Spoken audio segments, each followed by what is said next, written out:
But I thought it was pole dancer. I thought it was what's his name? The Alonso brother.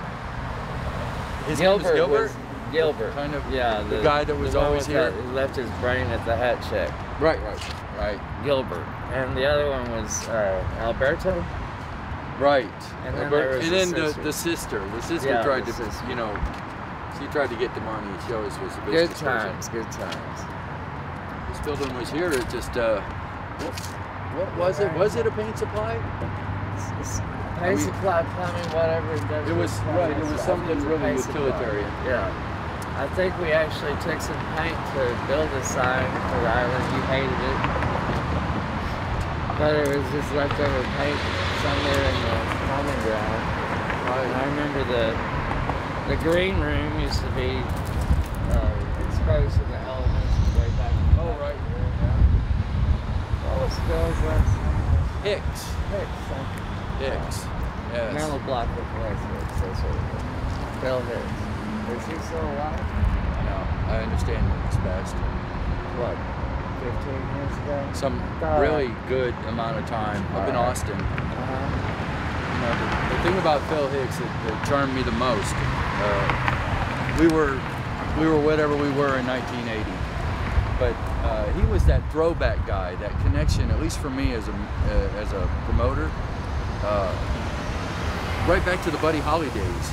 Remember those crappy poster flyers and everything he was so gung-ho about? Informational flyers? That's all old school. When they start talking about what's happened in promotion and music. I got it. I was telling Ben about how we all got thrown together with 5007, about how you and I came together when I first met you. You were the little kid taking nude photography. That's right. Michael Armstrong's old Cullen Sisters ashram there on what street was that? Bastard? What street was that? You remember that house? He was only like 12. Well, no. He really was. He was a little kid. Much older. Much older. He was continental. I don't know. I can't see it. Continental prepubescent big photographer. Well, but the Kinko's connection and how we threw together in 5007. I had forgotten. I had actually forgotten how we met. I just assumed that you.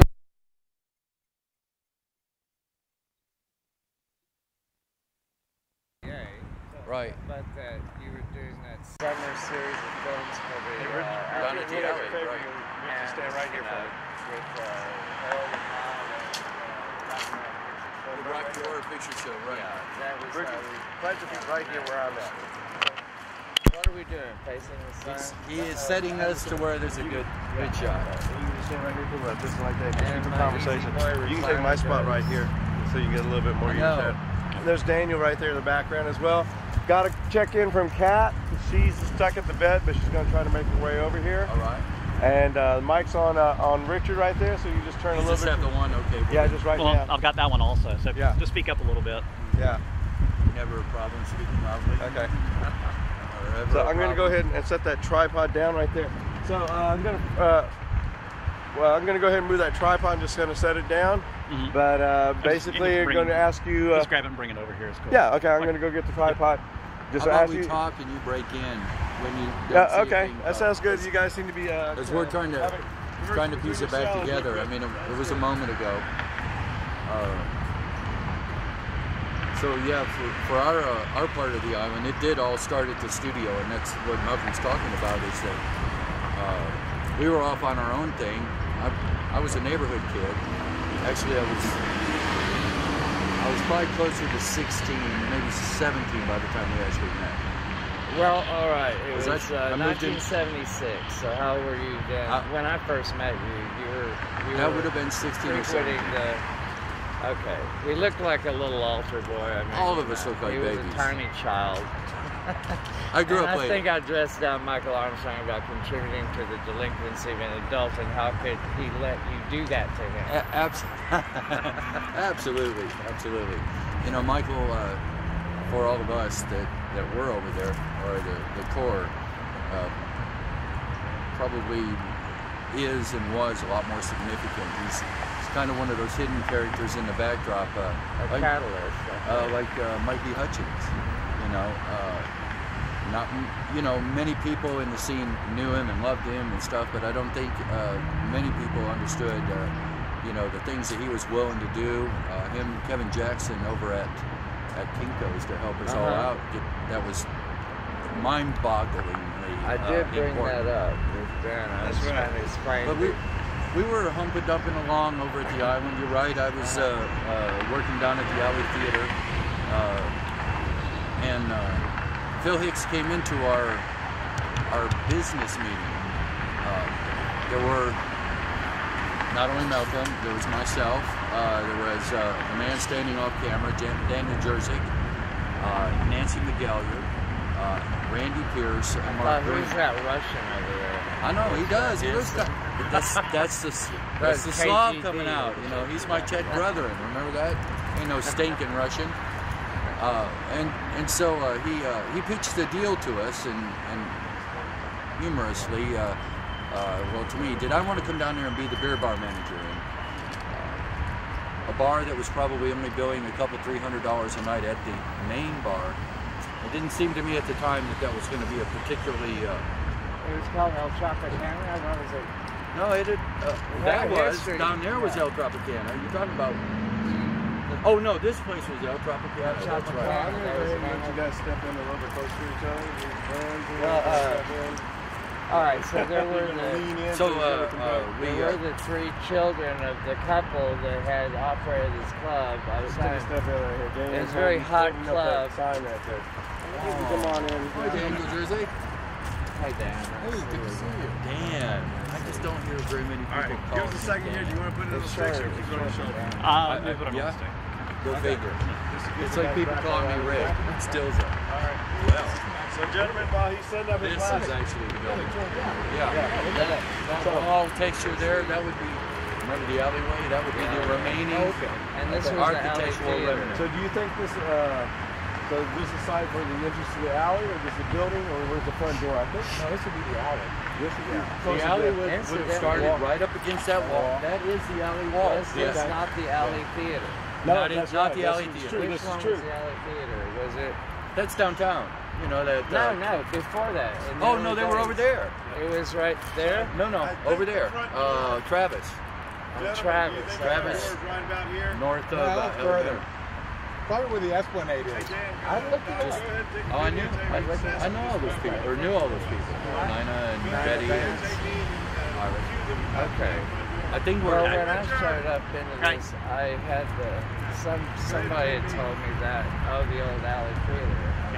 Referred to the alley. Really? Well, that was the. Of course, they moved around. Over there. Go ahead and videotape me. I just want to ask a question.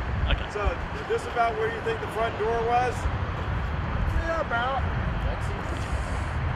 wasn't that wide. Paste it off. I'd say that the edge of the driveway is the edge of the building. Yeah, give 10 feet for the alleyway, and then it would have. There was an office. Over on that side, there was a kitchen right Remember there. John Henley? Yeah. He had this place called Rehab here. The alley was dinky though. I got the plans on it. For You had to some go reason. sideways with a case of beer. Yeah. Okay. Or a cave. So it was narrow. Yeah, I'd It say was right here's at the that one edge. So it was a very deep place, but I'm saying it would have been 40 feet wide. About. 40 Yeah. feet wide.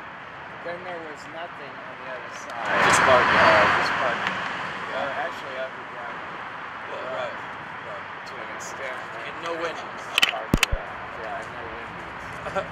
How ironic. It never ceases to touch me that way. The fact that, you know, just another crappy corporate enterprise like that paved over alternative punk rock music paradise. You know, I mean, Of course, at the time, we had in our golden eyes these opportunities to actually have a franchise operation where there would be an island in every town, every neighborhood. With a drive-through. That's right. With the drive-through, yes. That's right. Drive-through, pick up that punk rock. So let's go ahead and start with just a quick little introductions. Name or nickname you had when you were at the island. All of you worked at the island, and we're here at the side of the former club. Start with our left, please. Okay, hang on for just a second. Oh, hang on, sorry. So, what time do you have to rush back? No. Into 3. Pardon me? I mean, just into 3, figured you need to break off at that time. We should be able to cover quite a bit. Oh, yeah. Need more than that. You know, my sense for locations, this is awfully grand. There's about 10 blocks down that way across from where our artist buddy used to have a studio right on Main Street, where the old Poor Boy place was. Remember? Oh yeah. That's just a big vacant lot. That would be a good shot. Right in this neighborhood, and you know, if you're looking for any kind of something other than this decidedly unexciting background, the Continental Club corner. You know. Oh no, this is perfectly fine. This is it. This is enough. So let's go ahead and start with the Holiday Inn. And, I booked that. I got to take Young Jet to dinner one night at the Holiday Inn because they had a Chinese. It was right, but it wasn't this one. It was the one. There was one. Remember further down 59, because later after you left, I mean after the show, you did that before the show, right? Yeah, it was before. After the show, I took her home. I took her to the motel. Oh, I was just talking about the Chinese buffet. Come to find out, boys are not really all that high on her list. Right. Who knew? Well, I didn't hit on her, I'll tell you Who that. knew? I thought she was a really cute dude. She was a very cute.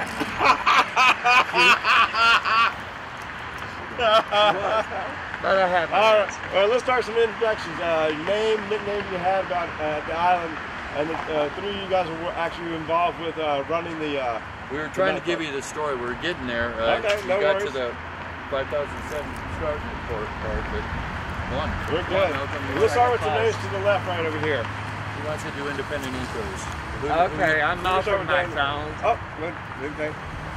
Here. Me. Okay. You want this? Richard Tampala, Daniel Joseph. Introduced by Malcolm. Even Oh, better. yeah. Let's hear it, folks. All right, cool. So, real quick, can you tell us how did you first get plugged in, first started coming to the island? He said, initially I wasn't there. I came into it, I gave him a rundown earlier about how I got roped into this. pretty much. But they were, holed up at 5007 Montrose, and there was an enclave of artists, friends of mine. I knew a lot of people, and I'd met him years before. But I had a house over in Westmoreland, which then left that house and was up in the air, and eventually moved over to the Plaza Hotel, which is right across the street from 5007. There was a lot of art activity there, John Withers, Burt Long, all these people and stuff. And so in the lurch, I kind of moved in the plaza, but meanwhile I had friends that lived across the street in these quadruplexes. How many were there? 5? No, right, 4. Four quadruplex houses between the Terrace Deli, which is now part of the Glassell School. So you had the Glassell School, the Terrace Deli, the plaza across the street, and then the Masonic Lodge was sandwiched in between this. And we could get, from the Glassell School itself, we could get canvases that were unfinished and just, gesso them over and have art to make, along with art supplies. Yeah. And so, what Richard and others had established there in the center building downstairs was actually a working studio in which Daniel had a film processing lab. We could actually process all manner. Yeah, movie film. And you want to tell him about how you inherited the 1 million linear feet of black and white 16mm? Right. Boxes of it. Boxes. Yeah, he was filming football games. For the Houston Oilers. For the Houston Oilers, no less, And That's then right. they went to color, so Danny Boy here gets a million linear feet of black and white, 16 millimeter, and 30, yeah, whatever. And so, let's make a movie. Yeah. That's one aspect of it. The Kinko's connection is integral and key to the whole operation. The Xerox, public relations juggernaut that was insipiated from 5007 associates. So you had the one-stop shop. There's also a silkscreen studio. Right, Randy Pierce. It was quite a facility, and it was The whole place really should be a secret place. Yeah, probably Right, so. right. It's all the benzene. As most photo There was a bad mercury spill back there too. I'd like to tell a story about the I don't think there's any vegetation right back there now. Many.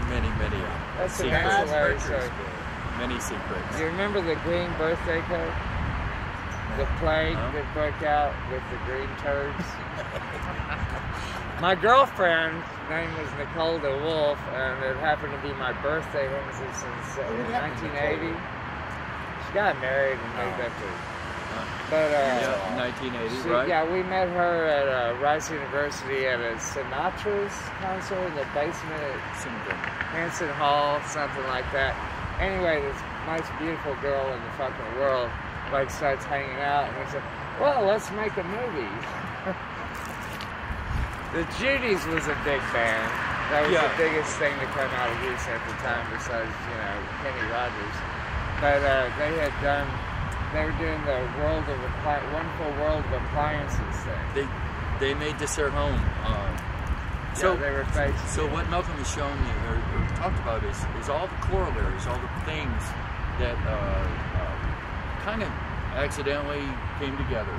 As Vonnegut would put it, a depress into a caress, and then a grand balloon.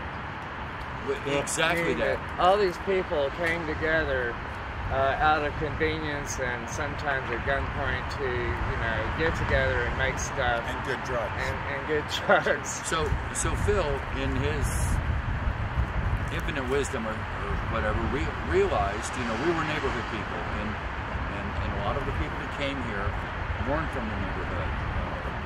Clearly, more dedicated, more determined, angrier, more interested, more deprived than we were. It was kind of just, hey, let's do this. Not, oh my goodness, we are going to actually have the opportunity to do some groundbreaking musical work here, or present or facilitate this musical revolution that was happening. Most of all of us, I can speak fairly generally, were sick to death of corporate rock, Kansas, and all that wind-up-your-ass music that was coming out in the late 70s. And there it was just kind of looming, and behind that backdrop, Phil came to us and said, hey, I need some help, which, to all of these people's credit, and again, not all the faces are here, so I want to bring them up again, Nancy McGalliard, Randy Pierce, and Mark Green in particular, along with Daniel Joseph and Malcolm McDonald. None of us had to do this. It wasn't, the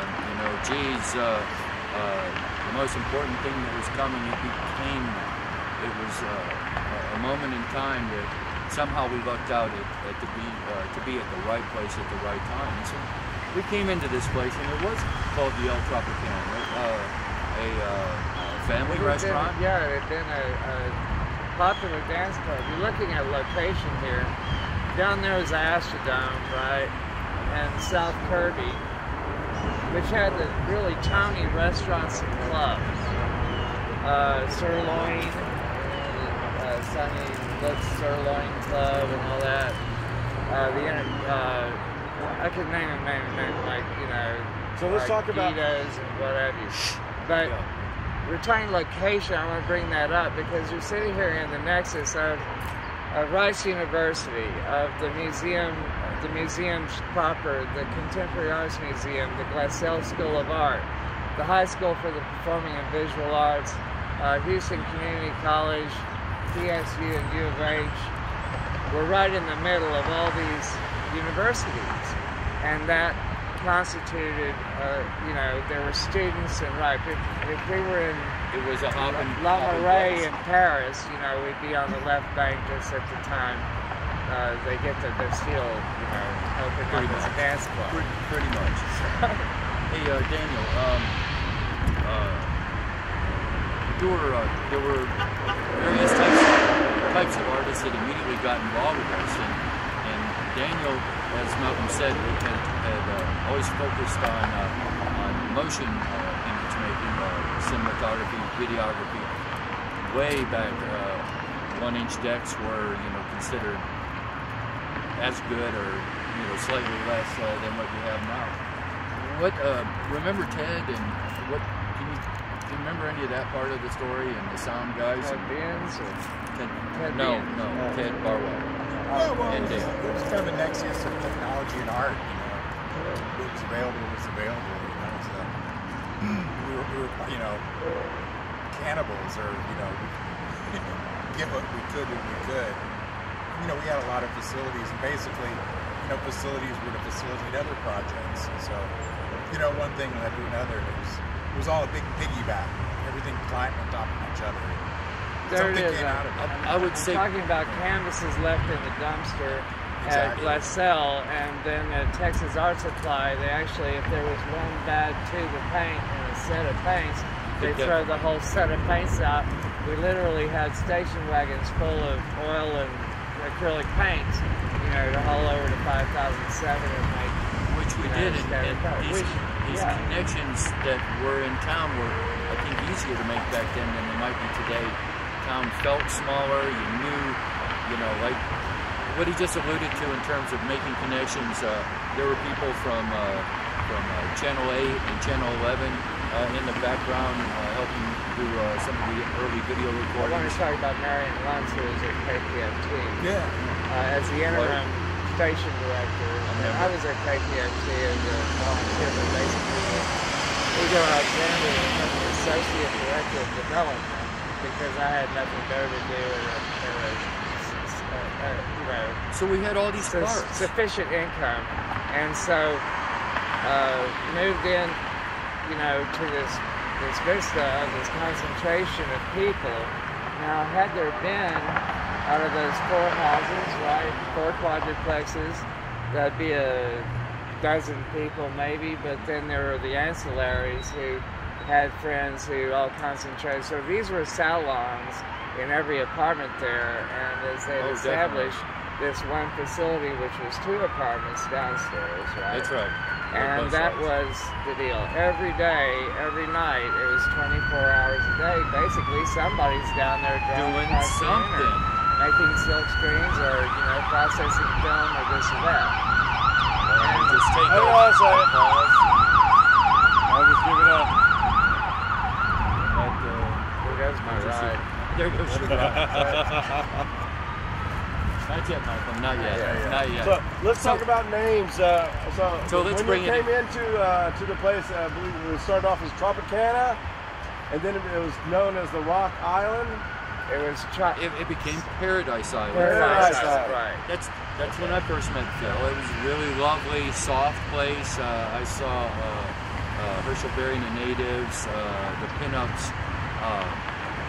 I wouldn't have considered it a punk club at that point. I would have considered it pretty much in original rock, much like Dome Shadows had done and now gone.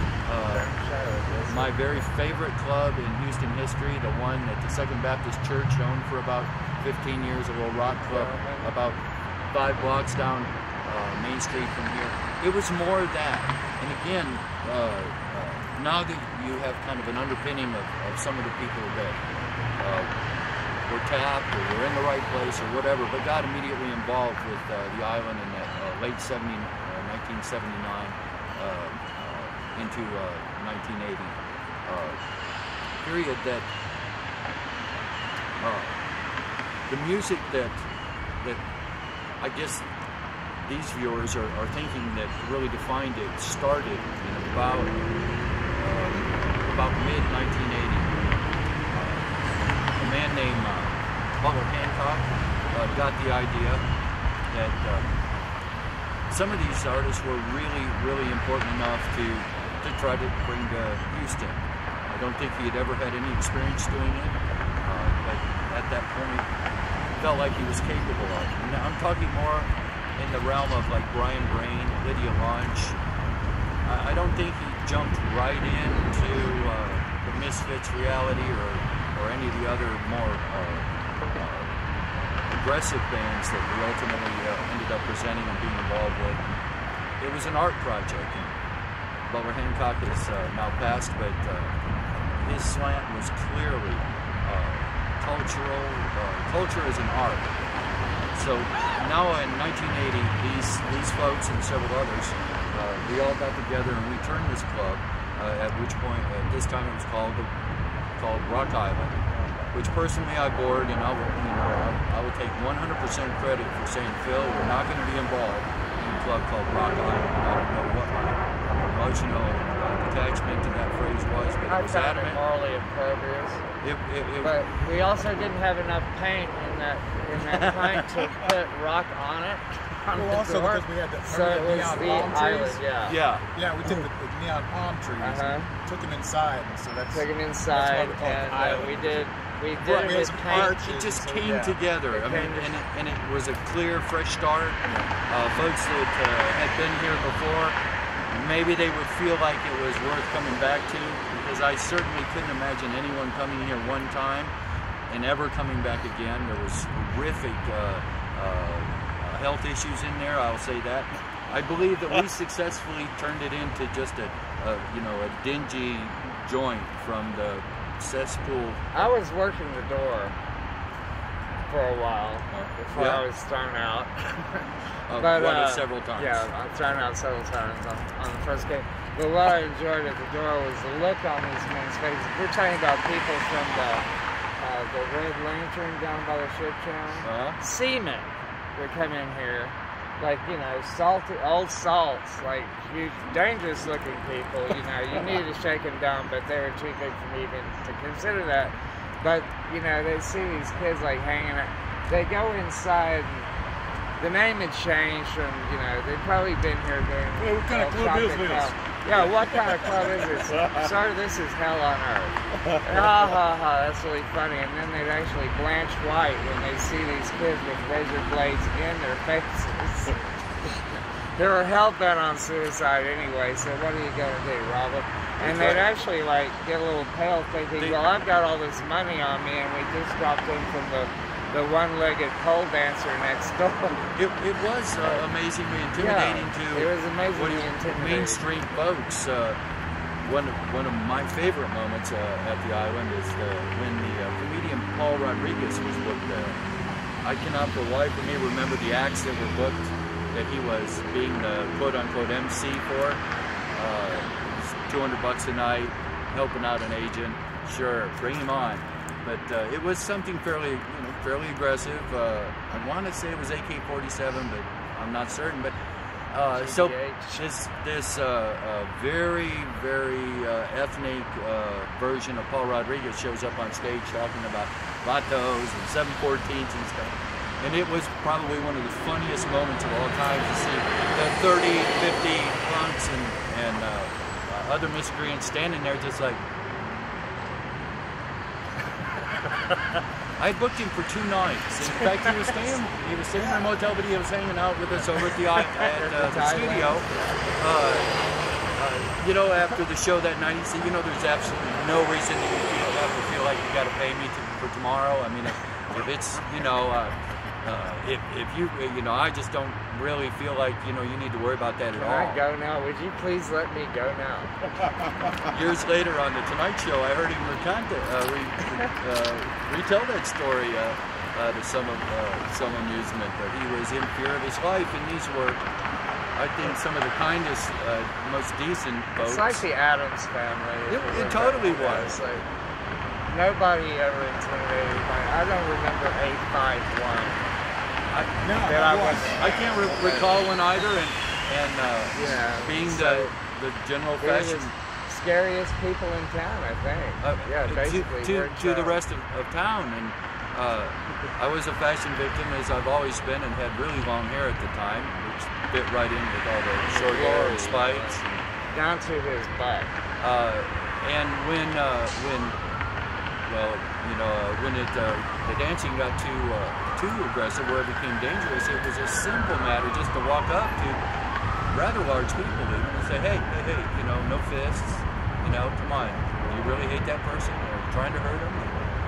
It immediately be pulled back a notch. I think the folks that came to the island in general, almost to a man and a woman, were awesome human beings. They were reaching out for something that the 1970s, 80s mainstream Texas America didn't offer.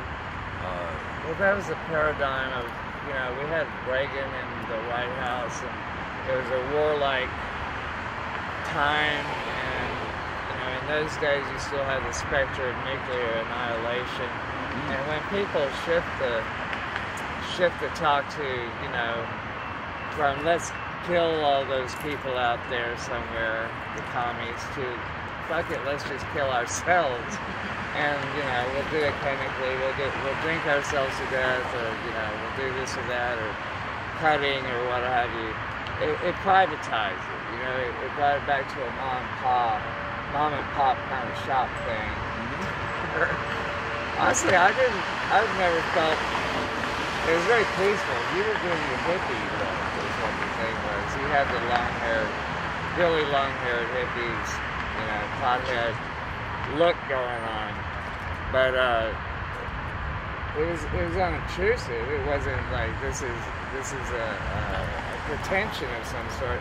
It was just this whole collision of different looks, and at that time it wasn't set out like, it wasn't defined by fashion at the time. What was the look? What was the new wave? Are you punk? Are you new wave? Or what do you do? So this is a dilemma you find at the Purple Heart store in the Heights. It's like, people were literally making it up as we didn't have a washer and dryer.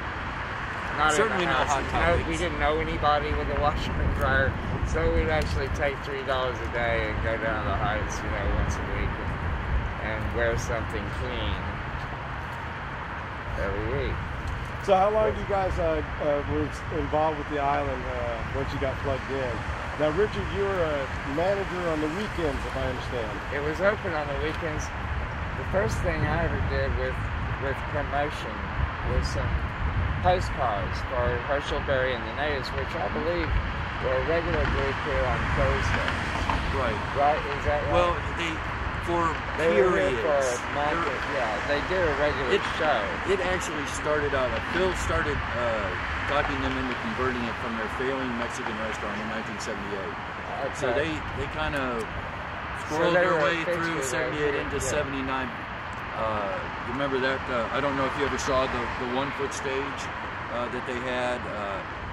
He was pulling stuff out. It was still, very, very ethnic.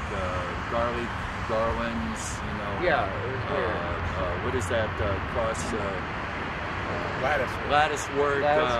Decor, with flowers on it. Everywhere. Yeah. That took a while. So our mutual participation was about the same duration, and I would say it was between a year to about a year and a half, all said and done. It's not that we all moved on to bigger things, we moved on to other things. So that was about 79, 78 to 79? No, 79 is when I first met Phil in early 79. Okay. And by end of 79, and then he asked me for months and months and months to come help him run things. At the time, throughout the run of the island, he was the dairy manager at Foodorama over on South Coast Out. Right, South Coast Out. So he had a quote-unquote a regular job. And as far as what I did specifically, I was the manager of the island. I was the point man of these people and the other ones, the linchpin, helping Phil accommodate Butler Hancock's needs, taking care of the situations that he oftentimes just didn't feel were that important. and I reckon that back. I do not want anyone to think anything other than the best of Phil. We all have faults and burdens, but it reckons back to that simpler, crueler time, the early or late 50s, early 60s touring mentality. This man had a hardcore, band gets a buck, I get $5 kind of mentality. It's just the way he operated. I think that all of us, this group that the three of us are representing did was we modernized his thinking, number one. Later Tom Bunch and other producers came through. Bands were better able to get actual and real deals, with the club to do larger events. Can you tell me, with the Consolidated Arts Warehouse, did you come over from that, or did we go over to that after the album?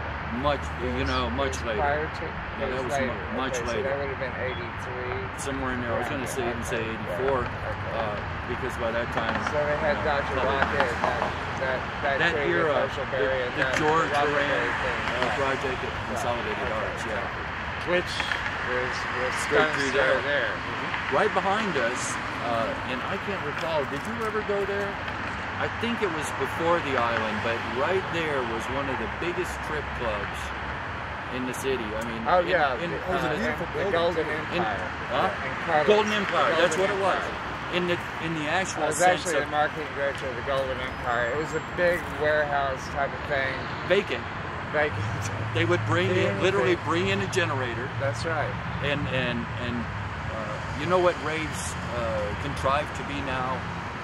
That was it. That was it. It was a gay club. It wasn't $20 at the door, and we just were there, and the oil, water, projections, and things. Very loud rock music. Three friends of mine from South Houston actually were instrumental in doing the Golden Empire, because as children we had a club, a gang, as kids, called the Golden Empire. That's a story unto itself. But the place also was in hands, it was open as a gay club, but more specifically as a girls club called Cuddles. Yeah. And I was the marketing director of a gay club, of a women's club. This is how, I was raised by a pack of lesbians, but how I got into that.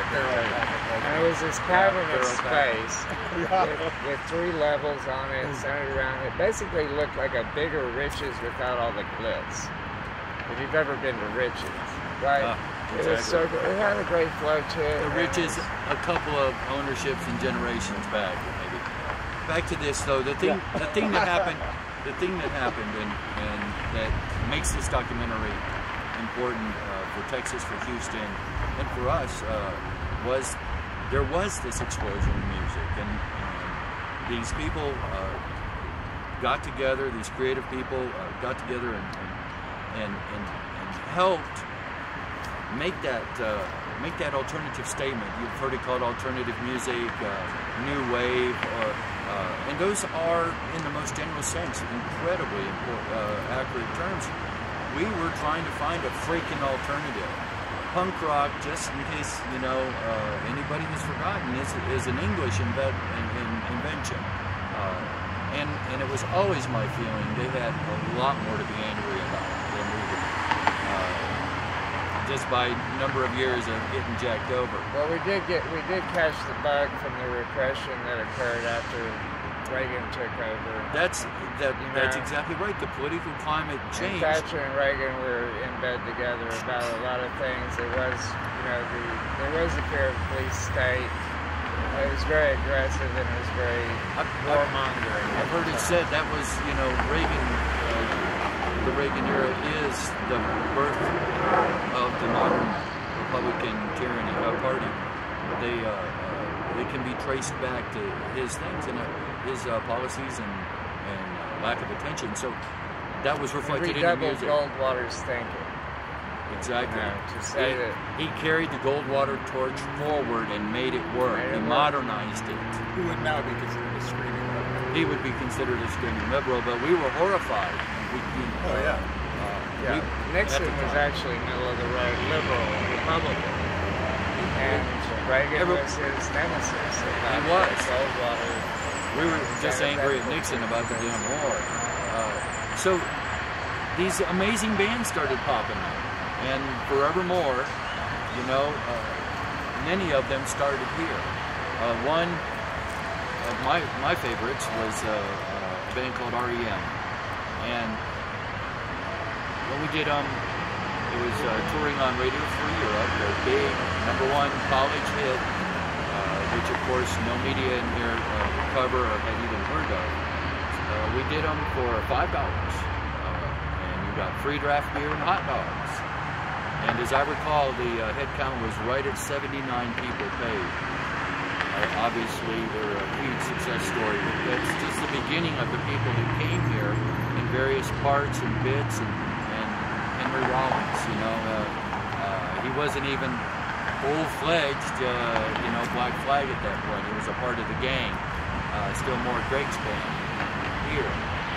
Psychedelic Furs. What are some other, the Cramps, regionally, the Judies certainly.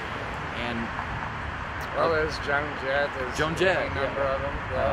Big Boys, I think, playing here. The Seminole, Texas Acts all played here. Big Boys, Dicks. Remember, Walter Wolf was a liaison with a lot of people, and that there was Beavatron. I mean, the way that people collude, you know, on tours, how they get together, and then it's by word of mouth. You know, interviewed Kathy Cowgirl about that. You introduced me to her, but she was the Pearl Mesta of the laws in that regard, and how, you know, how bands crisscross on the road, and they say, oh, that's a cool place, and you get things dropped in your lap that you'd never have expected. It happened to me with Grace Jones and other things, just people who know people and say, oh, you need an actor, well, I know this, and you go, wow, how'd this happen to me? How handy. We got Elizabeth Fraser over, I'm trying to be watch out there. Excess. The part That's of that, the urban touch. there was the Agora Ballroom. There was the Agora Ballroom, outside the Texas Loop. Opera House. And the Texas Opera House became what when it was a New Wave club? It was the Van Stampede Ballroom. Right. What was the place called when it was briefly a punk New Wave venue? These are big buildings, but you know, so they got touring acts that weren't going to play the Astrodome. I think there were a few facilities. This was a spacious club. No one really expected Houston to provide such a stable and prominent place for this emerging music and these emerging bands to play.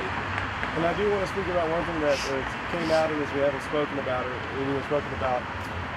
Public news, right? I think has its start with you and in part from the aisle. Well, 5007. Absolutely. Thing was to do a print vehicle. We tossed it over a lot. Like I had an idea about a magazine. There were zines out in the country. You know, you go to a bookstore. There used to be a newsstand up there in that strip that was essential. They could order stuff, and they had. This is before. Well, I think Kevin's music shop. Richmond used to be on West End.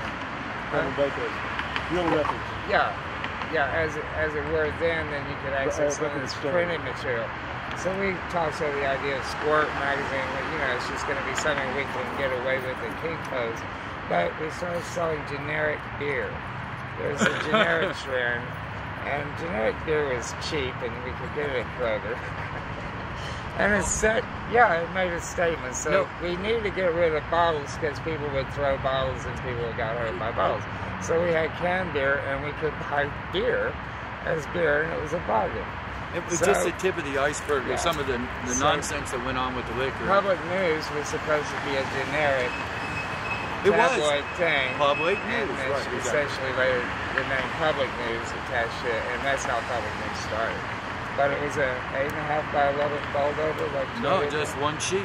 8.5 by 11. Right? I attribute it to the lack of responsiveness to the local media that we you know, that we did it, because at first, of course, it was a little more than a glorified flyer. I had told him that that's how we started This Week in Texas, the day publication, which was just an 8.5 by 11. But it's listing. I had forgotten your counsel. Calendar. I had forgotten your counsel, and yes, you know, certainly made me feel like it was a doable thing. There wasn't anything else going on. And you had that aggressive dynamic about selling ads and bringing people together. So you had listings. It wasn't just centered on the island. It was centered about, you know, the genre of the music. So if they were booked at Wunchy Brothers in Spring, it was the same difference. Were, you know, at Fitzgerald's or whatever, then it promoted that genre of music too, and it gave it a way to get around. Everybody else would have been on flyers, you know, lost it about that. It would be fair and reasonable to make the connection between the island and public news, so there were ultimately two separate things. Everything kind of came together, I think, in 1980 for what exists now in Houston. There were the two radio stations, and that would have been KPFT and K-True. That were our online, you know, we had sympathy with the people there, that they would promote us, and that reached out a lot in terms of broadcast media. We were at best Maryland's famous S&M show, of course. Marilyn and Hope. Right.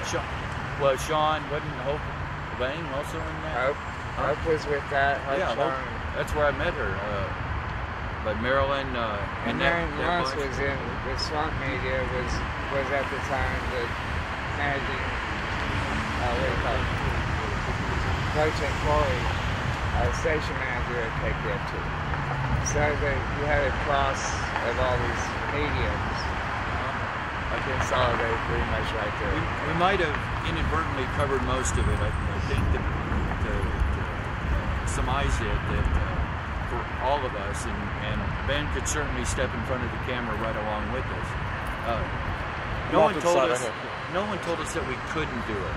I think in today's entertainment marketplace, the musical experiment that alternative punk, new wave represents wouldn't be allowed. It's too monopolistic. I mean, you know, Clear Channel Radio has disbarred everything from. I don't think that you could. That's why people cooked up albums in their bedrooms. I mean, going back to South by Southwest in '93, I think it astonished me that these kids from Memphis, it's called Self, right, had a top 10 hit that they basically did in their bedroom. They were just suburbanites in Memphis, right? And you know, made or like 9 Inch Nails, what's Trent Reznor. Yeah, hanging out, being a studio assistant or whatever, and then just playing with it and making that very substantial first EP he made. And Sugar Hill into it, and Dan Workman. Well, of course, Dan, a champion of it. Dan has been a champion of many fine things around town. You know, music is certainly one of them. Visual art is another. One of the few art shows I've been a part of. He's the person that got me involved with it. We probably have enough meandering. Would you like to have any specific questions? Well, actually, I'd like if you have one particular memory about, and you just I'll go first. Yeah, go first. We'll transfer it over. One particular recollection, favorite memory about being at the island. One highlight story. Okay. Favorite recollection. Hang on a second. Wait till the hog back. Favorite recollection.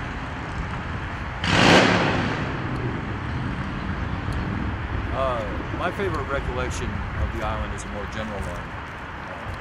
It was probably the first place where, in the adult world, I felt respected and that my opinion mattered. I think that was represented in the activities that went on there, in the music. We respected each other. It was a quantum step forward in my life personally. Without this group and the very many other people that attended here, and most certainly Phil Hicks, I'm certain that I would be far duller than I already am.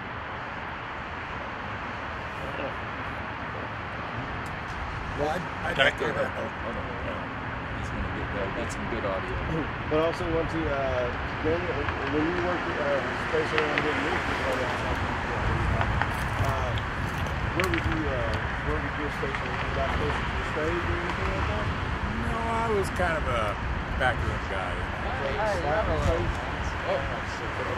Yeah, I ain't had one now in a minute. I like to physically walk over there. No, I don't know. I really want to go.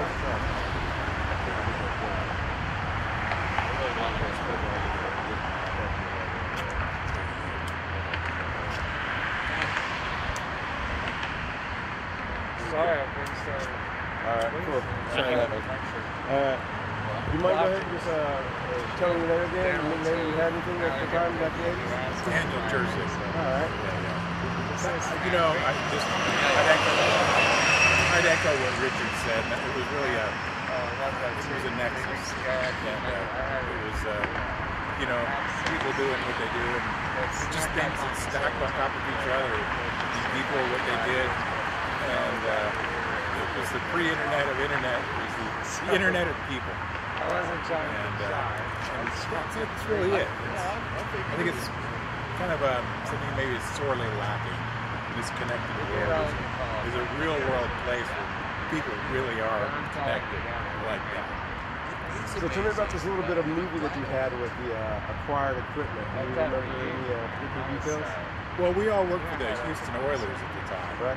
doing high school football, and that was the mother load of free film and processing. And so, this was in the Love You Blue days, and Coach Bum Phillips would come back in to get his game films.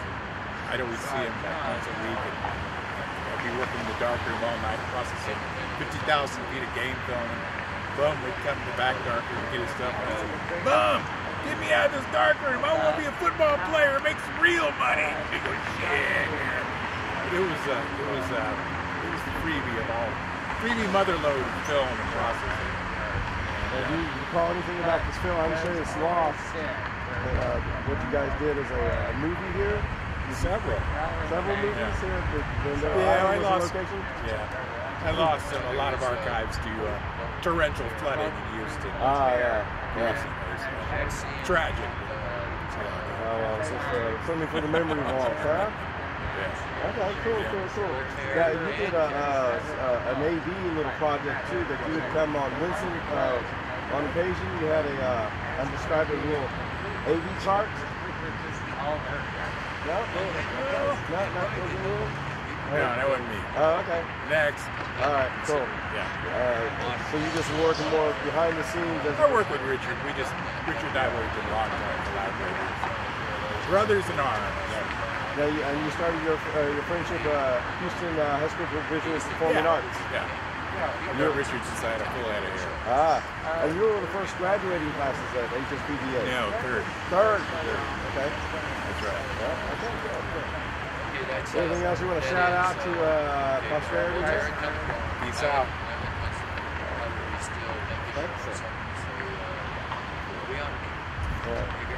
Do you want to put Malcolm by the front door, or what do you want to do? That's fine. Huh? Yeah, that's cool. Okay. Hey, Malcolm, do you want to stand where the front door is?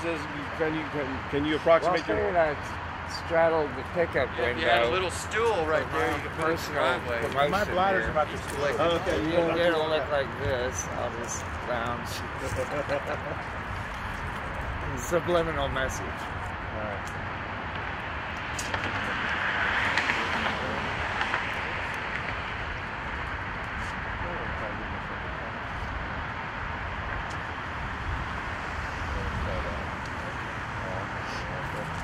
Yeah, you can catch me at the pickup window. I'll be there all week. Hold on. Okay. The memories, as far as memories go, they're pretty sketchy of my time here at the island, but we spent a week with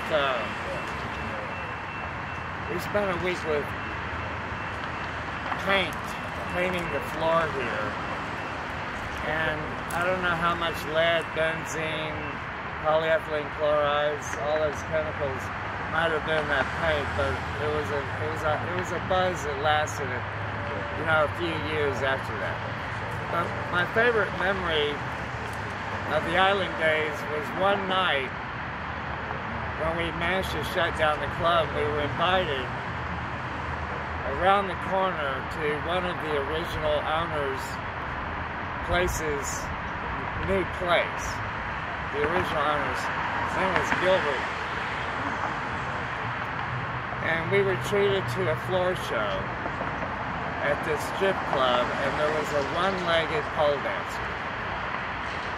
And that was pretty much the cap of my experience here at the island. I mean, I think that it all came together, and that was the pay window for me. Not that there weren't other. Oh, and then having dinner with Joan Jett at the Chinese buffet at the old Holiday Inn. And the rest is kind of foggy. Thanks for your time.